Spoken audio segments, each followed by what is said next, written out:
All right. Hopefully everybody can hear us and see us okay. Thank you all so much for being here today, and we're really excited for this session today. This is something that I know that a lot of you all have been waiting on. It's informing your strategic plan with research and data. And we have two people from MRB Group here today. We have Tracy Verrier and Michael Indolo as well. And I'm going to turn it over to them and they'll walk you through. And if anybody has any questions during this, just feel free to put them in the chat. And at the end, we'll also open it up for Q&A as well. So I'll turn it over to, I believe Tracy's going to be running the show here. So we'll turn it over to you, Tracy. Thanks.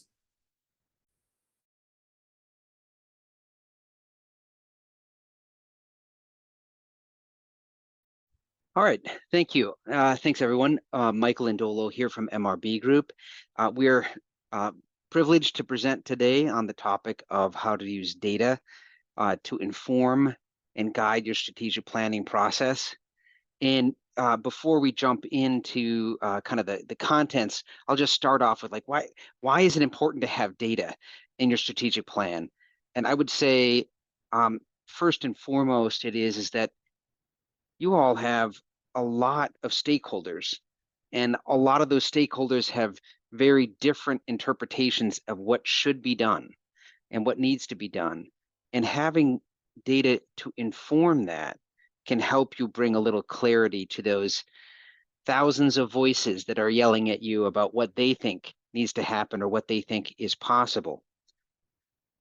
It helps you think about kind of the sandbox that you need to be playing in. What is a realistic goal? Like what is not too out of reach, and what's like too basic for you to do? Like you want to be in the spot between those two. And using data can help you make sure that you're in that right spot of not aiming too high, not aiming too low, being in the right spot. Helps you verify the feasibility of a particular project that might be part of your strategic plan. And, you know, in the end of the day, it helps you figure out whether or not your strategic plan has been effective or if it's just been dumb luck, right? And hopefully both. Hope you have a lot of luck and you have a good solid strategy and you can show that you've made progress there. So today I'm going to briefly introduce myself, my company, and my colleague Tracy. We're going to talk about the strategic planning process, and this is sort of the context. This is the uh, the where and the when and the how kind of thing of putting that together.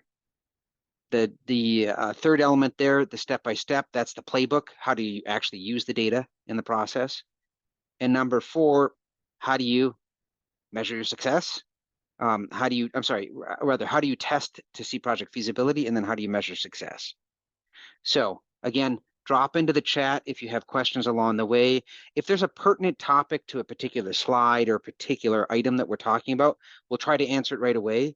If it's a more general question, we'll hold those to the end and we'll kind of start a discussion around it. MRB Group, MRB Group itself has been around for about 90 years now. But the kind of work that Tracy and I do is a division that was started in 2010. We call it Smarter Local Gov or Municipal Services. And kind of the joke is, the company is mostly design services, mostly engineers and architects. And it took them a long time to figure out that you can't quite solve everything with engineering and architecture, right? You need things like municipal consulting.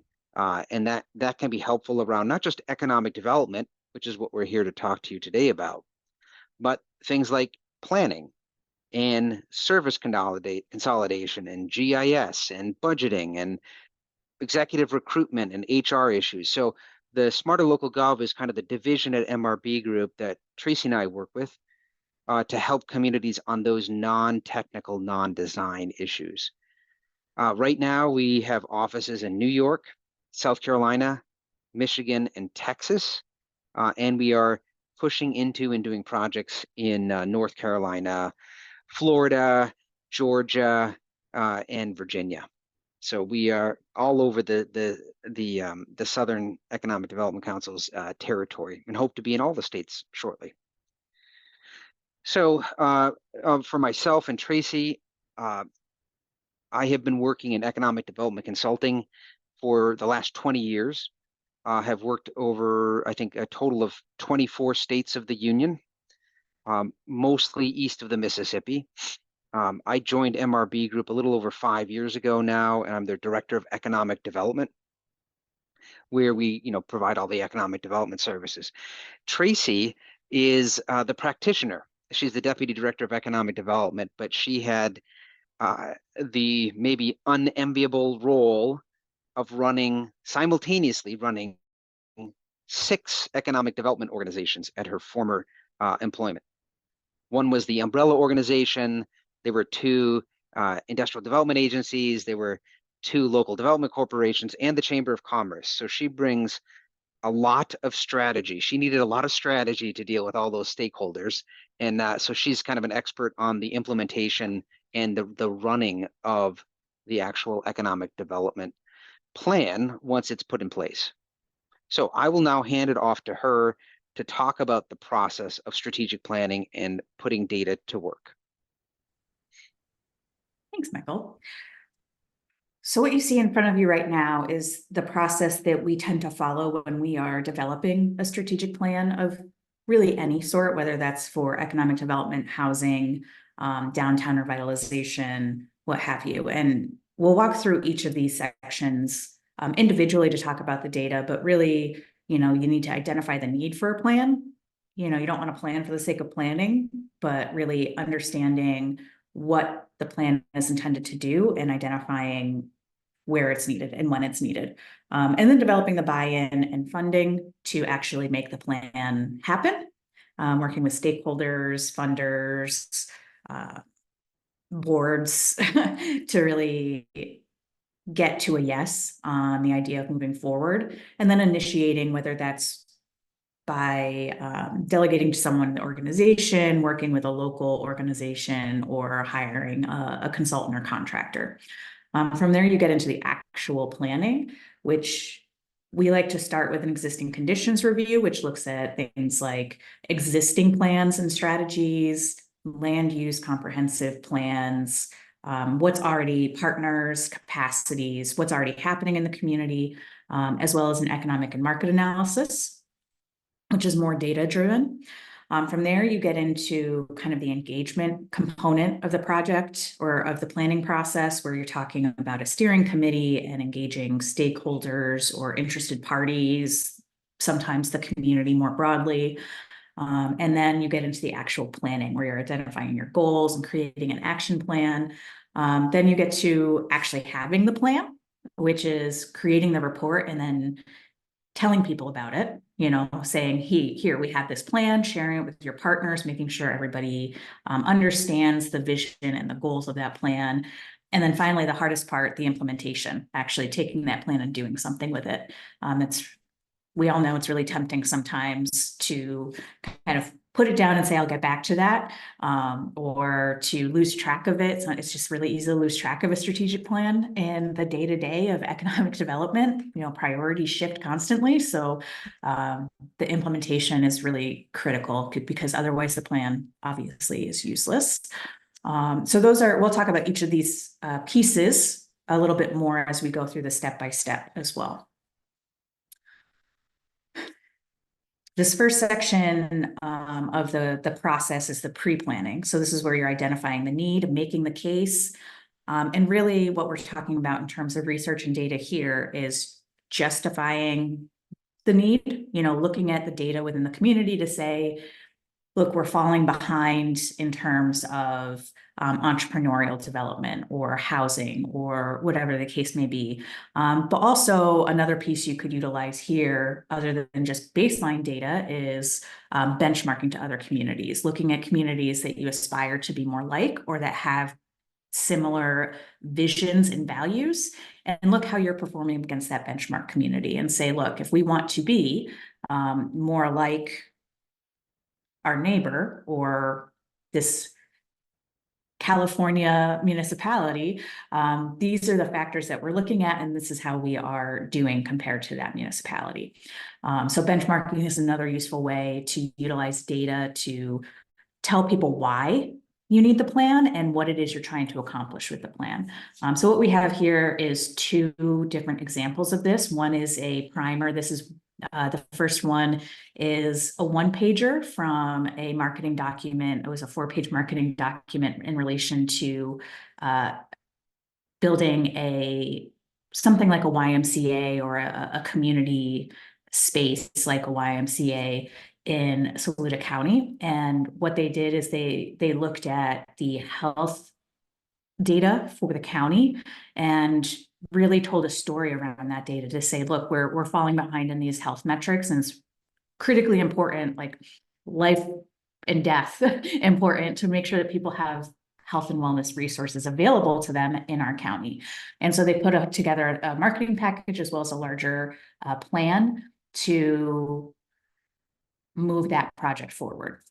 The other is an example from here in upstate New York. Rock 2025 is an organization working on placemaking and economic development in the Finger Lakes region around the Rochester area.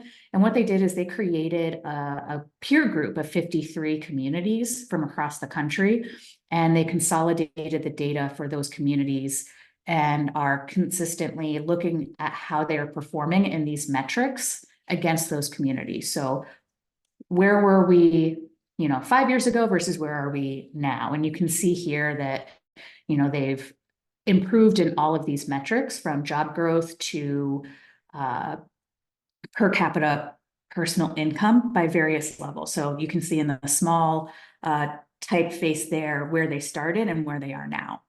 So you're seeing how quickly they've moved up within this 53 community peer group. Michael, I know you're very familiar with this. I don't know if you have anything to add on the ROC 2025. Yeah, it just that in particular, and we'll talk about this during performance measurement, but it's maybe not the best way to just look at your performance on an absolute basis, but on a relative basis, right? This is their peer group. How have they done relative to the peer group, right? That's really what they were trying to capture here. And I think it's a pretty simple system in one respect, right? There's only 5 metrics, but it's robust in that they can really see, have they moved the needle? Have what they done moved the needle? And they obviously looked at these as areas of need that they had to move the needle on. So, yeah. And the beauty of benchmarking as well is accounting for factors that are out of your control. When you're comparing to another community, there are things that obviously things you can't control, like inflation. Everybody's going to be dealing with inflation. So it helps to level that playing field a little bit or put that in context when you're benchmarking. So this is the type of research and data that you can use in this pre-planning to help other people understand why you need a plan or why you need a strategy to accomplish a specific goal, and to start to help them understand what kinds of outcomes you're expecting from that strategy. So that's where the buy-in and funding comes in. And then as you're going out, it helps you to tell whoever it is that you're going to get to utilize or to create that plan, whether it's a consultant or someone internally. It really helps to set that foundational understanding of, this is what we care about. And that's really helpful for us, when we're writing a plan. It's really helpful to understand what you really care about. We don't always going into these, so some kind of information and background going into it is really helpful for the planning team. Then we get into the stage of building the foundation of the strategic plan and the strategy. And this is broken down into those 2 steps, which I'll move into specifically. The first is existing conditions review. During this stage, it's one of the first things we do. We review existing plans and strategies. So if it's a countywide strategy, we'll read every comprehensive plan from every community in that county.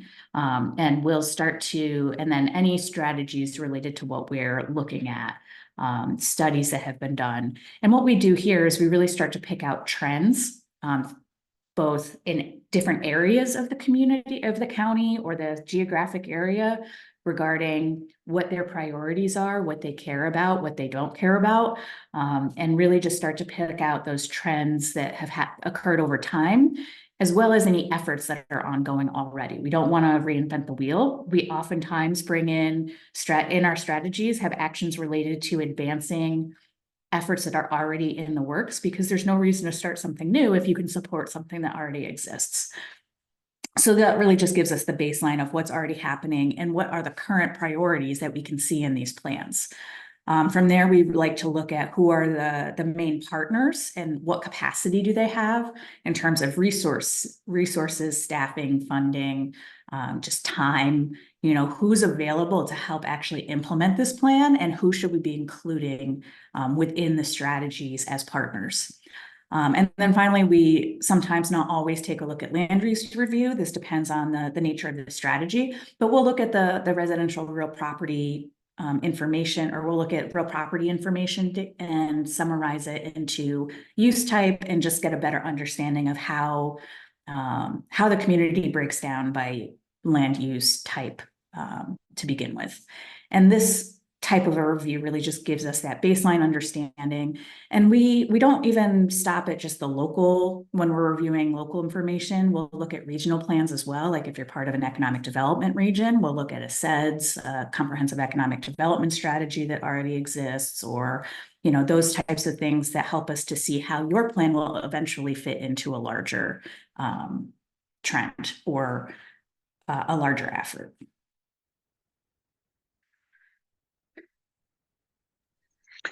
All right. So I think the key to the last slide is that not everything is quantitative data, right? That there's lots of qualitative research and information, let's call it, that you can bring to bear at the beginning of the process in particular. But now we're going to talk about the data, right? There's quite a bit of data that we want to go over, and probably what most people are interested in talking about today. So before we start anything, I will say we have prepared a little handout that will circulate to you after this call, which lists all the data sources that we're going to reference here. So you don't have to worry about writing that down, or oh, what do they use for this or that. You're going to see a little one pager that says, hey, here's all the different types of data that we looked at. But it all starts with demographics, right? So this is at the beginning. You're trying to understand the demographics of your community. We tend to use Esri, ESRI, Esri for that data.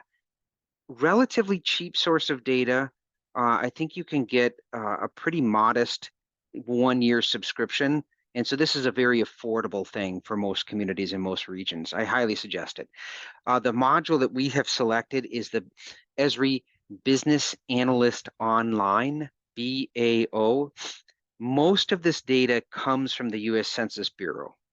It might be from the decennial census. A lot of it comes from the American Community Survey, which are estimates that they make between the census. But there's also a little bit of data that comes in from the Bureau of Labor Statistics, and even a little bit more data that comes in from the Bureau of Economic Analysis. But anyhow, so it's all reliable data. And what Esri does is they take it, they organize it, and they present it in ways that people find very helpful, right? And believe me, you can find all this data online and just do it yourself, but you may have to undergo some brain damage to do that. And this is just a way to get it done a lot easier and a lot faster. So you can see in here, everything that you'd imagine from the U.S. Census Bureau is available. Population, household income, home value, median age, commutation patterns, special populations like those with disabilities, or you can even get into things like a single female head of household, right? Or individuals over the age of 65. All those special populations you can get information about, which might bring out needs. Education is a big one as well. In addition to all this demographic data, Esri also offers you things like a retail spending potential, which is based on your population and other characteristics. How much overall are people spending on each category of good, and number of business establishments. They sometimes give employment counts. It can be a little dicey when you get to small areas. But this is really good, and what we recommend doing is taking that and comparing. In this case, you can see we just were using Wayne County as an example since we've recently done a bunch of work in Wayne County, measuring the county against the region against the state, right? That can tell you a lot of information and put it in some context and give you a reference point. So all of those things are available in Esri Business Analyst Online and give you a great foundation about where you're at. The next slide is still on this economic and market analysis, but now we're looking at housing. And you'll see later on, we're going to talk about industries, right? You think about what economic developers do today, and back in the day, we were all in charge of business attraction and business retention and business expansion. But our roles have significantly expanded in recent years. Just in the 20 years that I've been doing it, now we have to talk about workforce, and we have to talk about housing and quality of life and quality of place. But housing is one of the topics that's really coming to the forefront right now. I'm sure everybody on this phone call is talking about housing in their communities. So we wanted to cover that. There's a bunch of good data sources for this. Again, on the right there, you have Esri Business Analyst Online. And we also use CoStar, and there's a free resource. A lot of associations of realtors, in this case, we use the New York State Association of Realtors, carry data on, free data, by the way, on sales for sale properties. But starting with Esri, you can see on the right-hand column there, we look at all kinds of basic housing information. And while it's relatively cheap and while it's very reliable in that it is from the U.S. Census Bureau, mostly from the U.S. Census Bureau, there are a few cautions I would provide folks. And this is why you might want to look a little bit deeper into this topic. One is that their definition of vacancy is very different than what we think of as vacancy, right? When we think of vacancy, we say, hey, this housing unit isn't occupied, right? But the Census Bureau expands that definition very broadly. So if you have a second home, they'll list it as vacant, and it's as only being seasonal. If you sold your home, but the new buyers haven't taken over, they'll list it as sold, not occupied. All those things are under vacancy. So you might see an overall vacancy rate that it's way higher than what you know to be the truth in your community, but just be aware that that's how the U.S. Census Bureau presents it.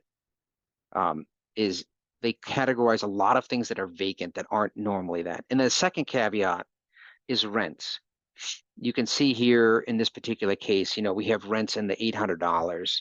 And what ends up happening is there's a lot of below market rents that get mixed into there. So it's not actually a good perspective on what is the cost of renting a unit to a typical person, right?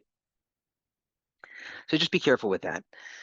But Association of Realtors, great source. You can see we have listings, closed sales, inventory of homes for sale, months supply.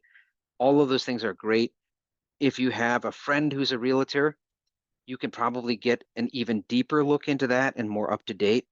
Where they'll have things like inventory based on number of bedrooms, right? Or inventory based on location or whatever it is, right? So you can get a little bit better understanding, which will help you understand where the gaps are, right?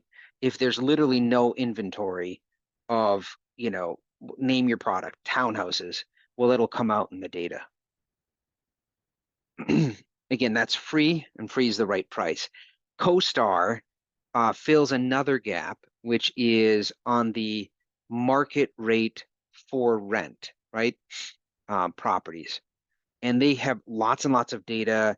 This is a much more expensive package, but very comprehensive data, not just for housing. You'll see later on a whole bunch of different types of properties. But in this case, it'll show you the inventory of units in the CoStar database, how many units are under construction, how many have been absorbed in the most recent period, vacancy rate, what the market rent is.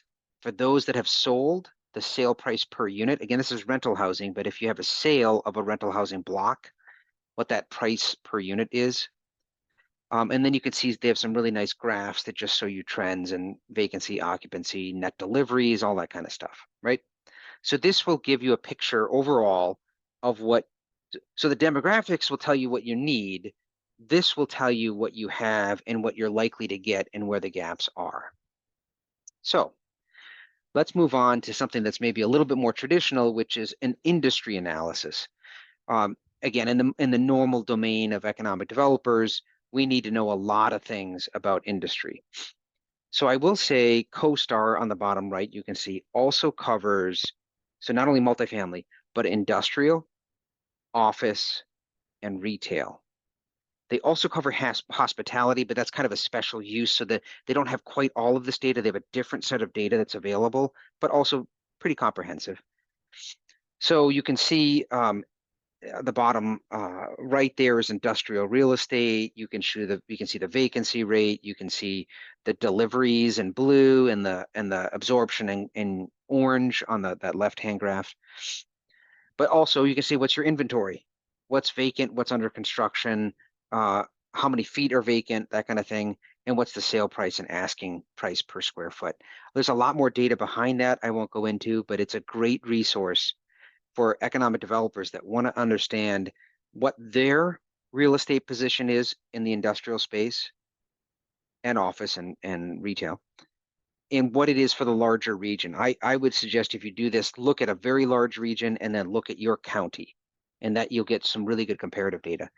On the jobs, new data source called Lightcast, which is confusing because it used to be called EMSI, and before that, or MC, and before that it was called Economic Modeling Specialists. So they've changed the name a few times. There's a few other data providers that are similar, like Tremura, that you can lean on. This is a much more expensive data package, even more expensive than CoStar, but a great package of data. You can get everything you can imagine that you would need from an industrial sector by sector, let's say, not just industrial, but any sector that's listed. You can get great data back more than a decade, projections into the future.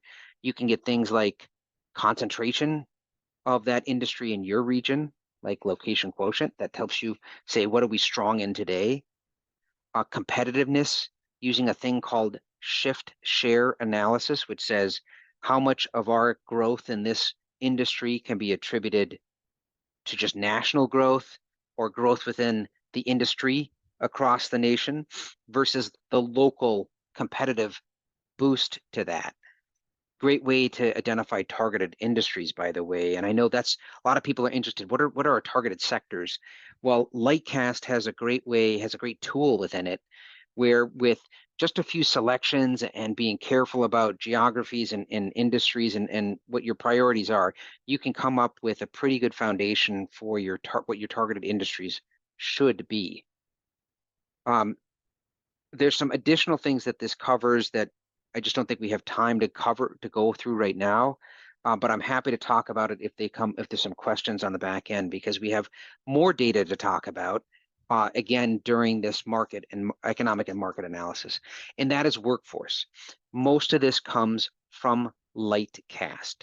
So as you guys all know, NAICS codes, the North American Industrial Classification System, is how we organize our industry sectors. But we have SOC codes, which is how we organize our occupations. And so a good way to think about this is if you have an accountant who works for a hospital and you're looking at the industry, it'll be the hospital industry. If you're looking at the occupation, it will be accounting, right?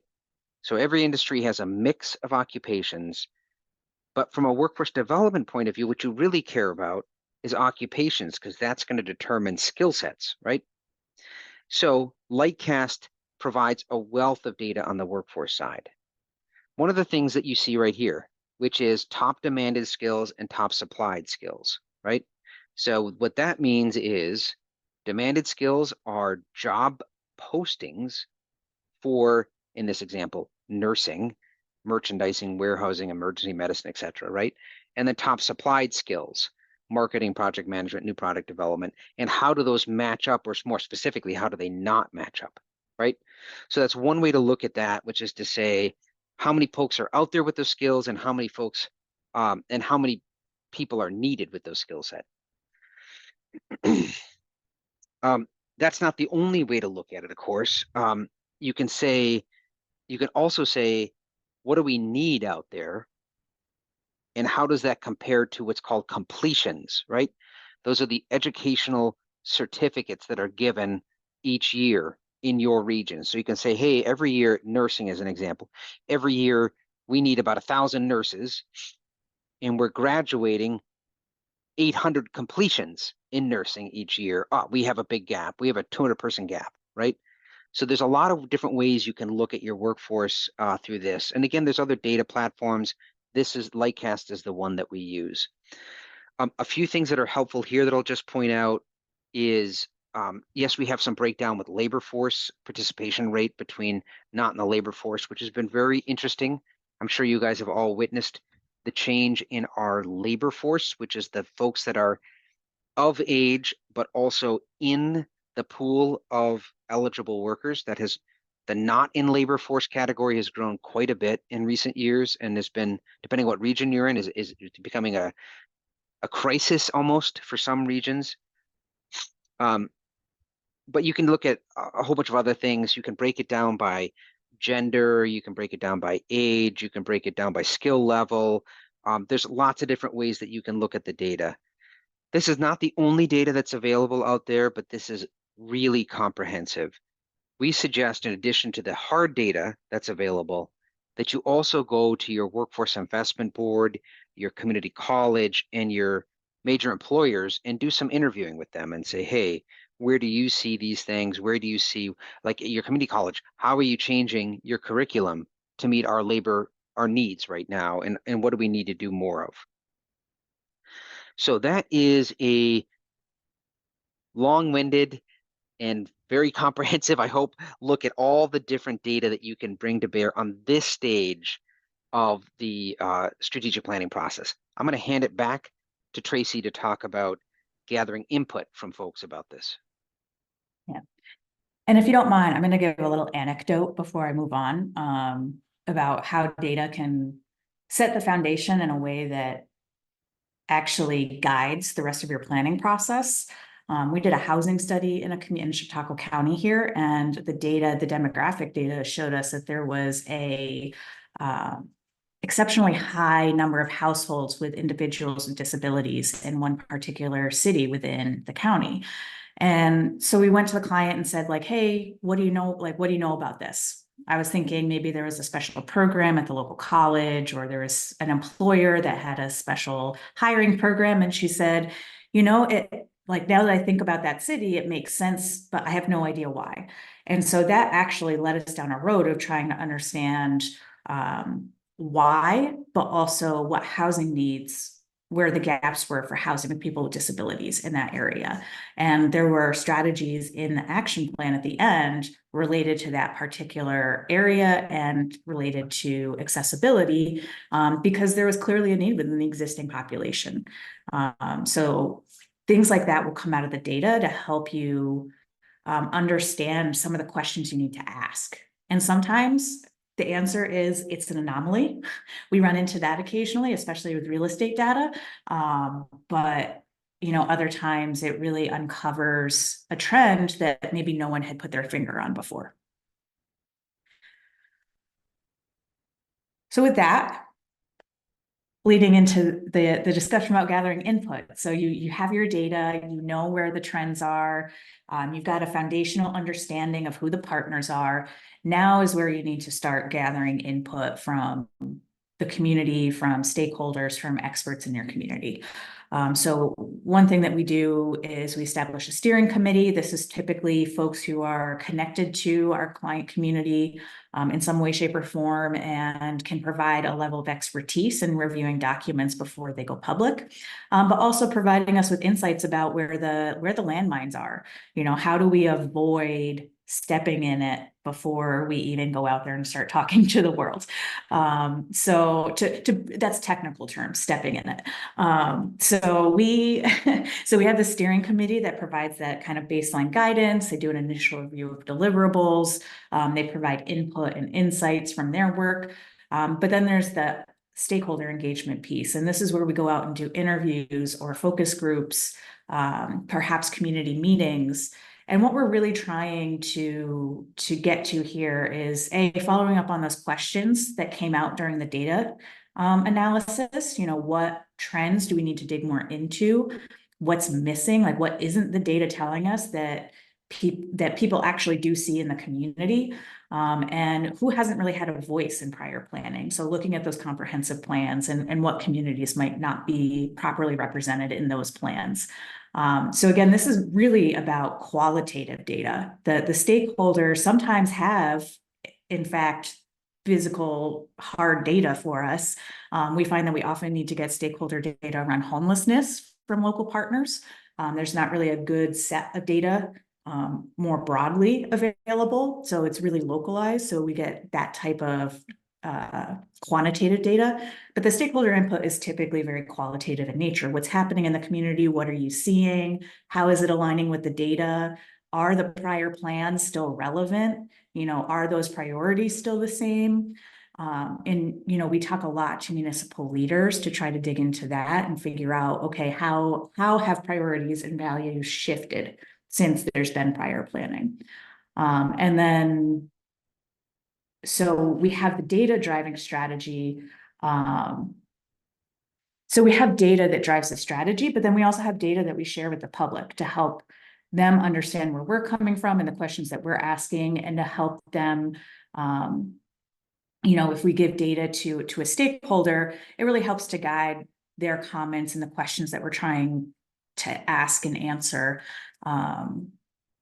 Because you don't necessarily want to show a CoStar map at a public meeting, because the general public isn't necessarily going to be in the know on absorptions and deliveries. And it's just going to confuse people, because I still don't really fully understand what that means. That's what we have Michael for. And so really understanding what data makes sense to the community. And like, the community loves to see information about the industry makeup, and they'll question us on that all the time. Well, what about this part of agriculture? What about this part of manufacturing? So they really love to see that, and it helps them better understand the community as well. And it can start to shift the conversation from what do I see in my personal life to what's actually happening in the community as a whole. Anything to add on that, Michael? No, okay. All good. And from there, we get into the actual strategizing. So we've got our data, we've got our list of partners, we have input from the community and from experts and elected officials and a steering committee. And now it's time to put all of that together into an actual plan. And so how I like to do this first is to develop a set of focus areas. I usually have 4 to 5 focus areas or goal areas, because once you get beyond that, it's just like way too big and people get overwhelmed, and it's really hard to implement something that big. And then I run these by the steering committee and the client and say, okay, do these make sense based on what you're seeing from the feedback that we got and in the data? Are these really the priorities of the community? And then we start to meld from there. And our plans always move into a action plan matrix, which includes specific actions that the community or its close partners can implement directly. And with each action, a priority level, rough timing, order of cost magnitude, and a listing of resources and partners. So that's funding, that's implementation partners. And the key is really focusing on actions that are deliverable. There are things that we don't want to get into, things that are outside of your control within your strategy, because you can't control them. There is no strategy on, a national economic issue. Your strategy is, okay, how do we respond to that issue? So looking for actions that are within the realm of control of the local community, and that are informed by the input and the data. You know, we don't want to recommend building a hotel in a place where the data doesn't support building a hotel, no matter how much people want it. So we need to balance that stakeholder input with the data. And sometimes that means, you know, maybe an action is tracking trends in the hotel industry or tracking trends in visitor spending, to stay aware of when it might be viable to attract a hotel. So we try to get it down to that level of specificity on a lot of cases. And then we can also use our data to truth test those strategies. And that's part of the balancing process. So office real estate here, you know, you can see there's been a lot of, the trends have been a little wonky in this community on office real estate. So we want to make sure that any recommendations we have related to office real estate is taking into account this fluctuation and the needs in the community today for office real estate. So the data can both inform the strategies, but also test our assumptions when we're creating those strategies. Because I've definitely had moments when I've been like, yeah, we should definitely build XYZ in this community. And then looked at the data and been like, no, that doesn't make any sense, even though it would be really cool. So something being cool doesn't mean it's feasible, is what Michael has taught me. So use the data is a really good place to test your assumptions and your desires against the reality of the situation. Finally, you've got your plan, you've got your action plan, your strategy, you're ready to go. Again, make sure you tell people about it. Creating a plan and not telling anybody about it, you know, it's not a good way to build buy-in. This is an opportunity to go out there with a plan. You've built buy-in to start it. Now go back to those folks and say, here's our plan, here's our strategy, here's how you can support us. And really what we like to do is have a very succinct executive summary or a very succinct like meat of the report that has kind of the key takeaways and the key data points and the strategy itself. And then all the other information is attached as appendices. So if someone really wants the really quick takeaway, they've got a 12-page document instead of a 100-page document to read. So all the data is there to back it up. All the stakeholder engagement information is there to back it up, but really creating an opportunity or a report that has a section that's very digestible and easy to get through is really critical for making sure that people understand the strategy. And then reporting out and back to the community, same idea. We want to make sure that people know about the plan, that they're on board, and that your partners know where to find you.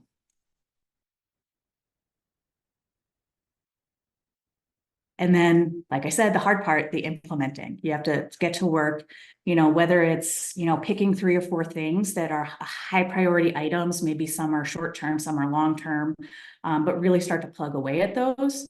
Showing some progress on your strategy is a great way to keep people engaged. So being, I hate to say strategic, but being intentional about where you're putting your efforts to start will help to keep people engaged with your strategy. And so when next time you go out to a funder and say, hey, we're looking for funding for infrastructure, here's what we've accomplished already. That makes a really great case to say, like, we have a plan, we're sticking to the plan, and we need your help to keep it moving. So you can build a narrative for like grant requests and talking to the community and getting community support just by actually doing the work. So your early work is going to support your later work. And the way you can talk about that is around by showing the data. So back to you, Michael. All right, thanks. So ultimately, you know, the strategic planning process, you have to convince somebody to do something, right? And so this is like a little sidelight here of the process, because one of the ways that we find is the most effective and when talking with particularly skeptical stakeholders is show them, here are the benefits, right? Here is what you get from making these investments, right?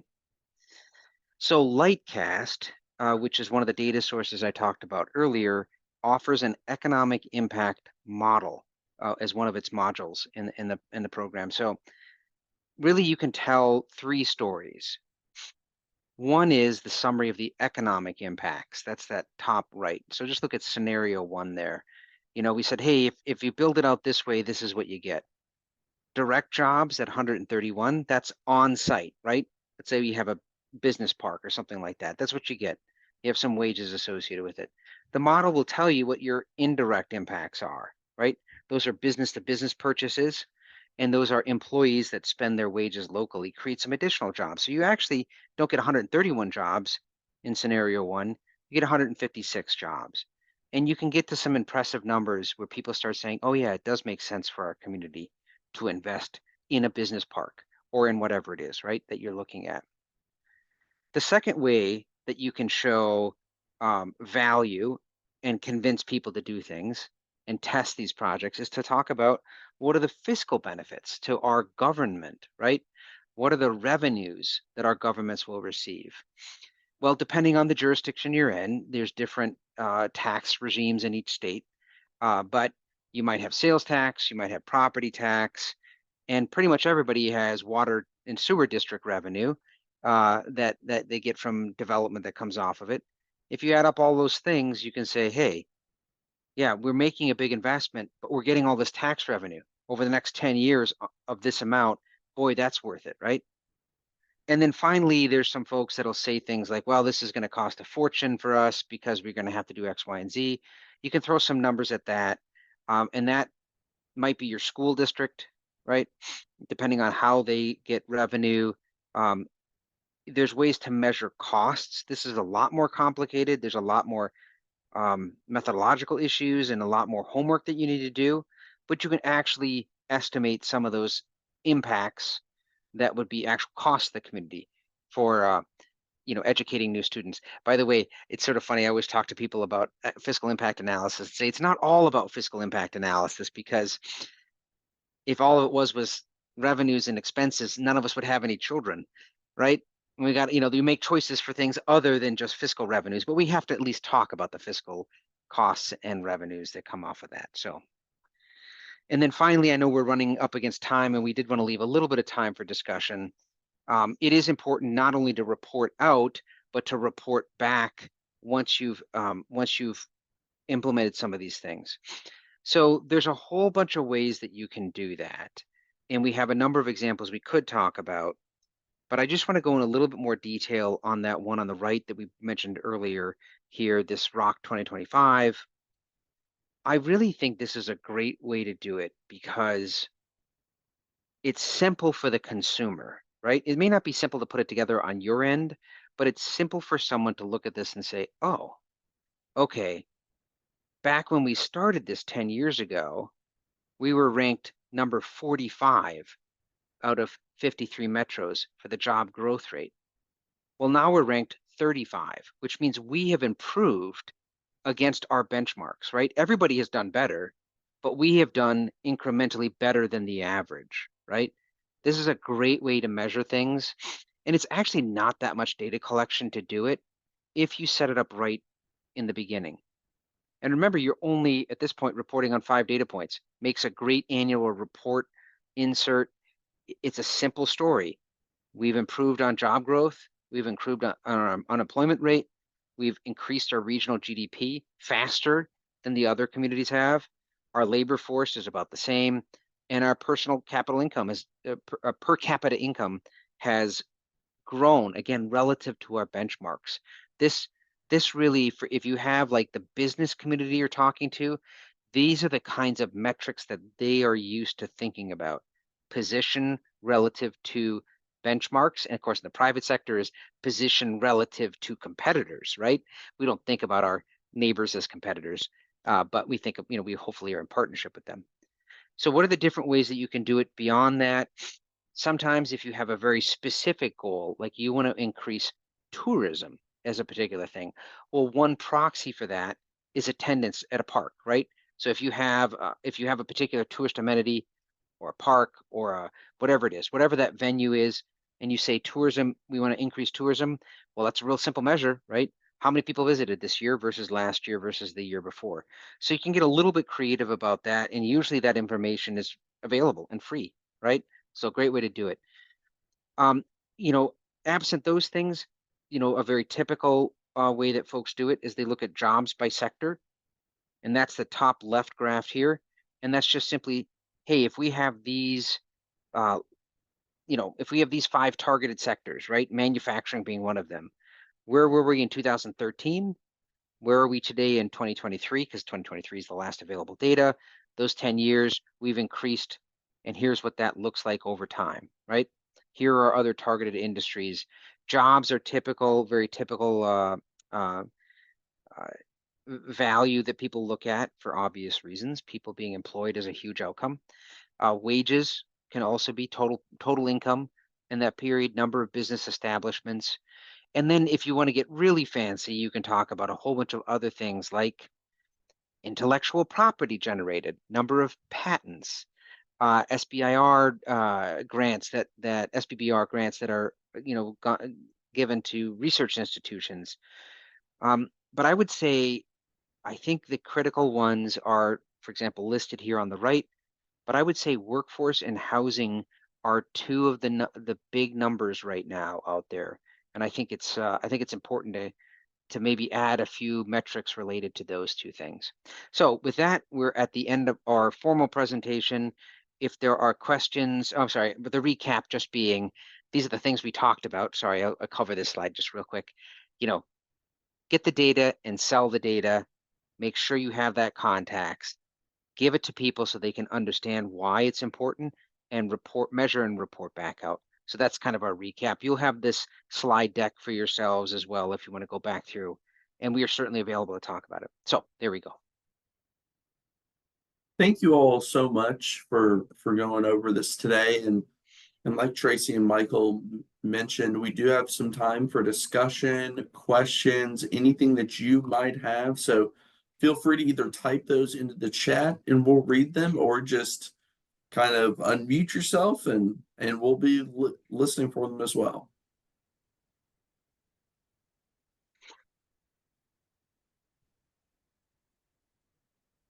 Nothing? You all must have, covered everything there then. But no, that was great. And we really appreciate you all doing this. And this will be recorded and posted to our website as well if you missed the beginning of it or anything. And of course, you can go to our events page to find the upcoming webinars as well. We have some coming up on kind of workforce and business retention, and it looks like various other topics as well, which you can find on our events page. So thank you all so much again for helping us out today and doing this. And if anybody out there has any questions afterwards, feel free to send them to me and I'll filter them to Michael and Tracy. All right. Thank you very much for the opportunity. We appreciate it. Yeah, you all have a good day. Take care.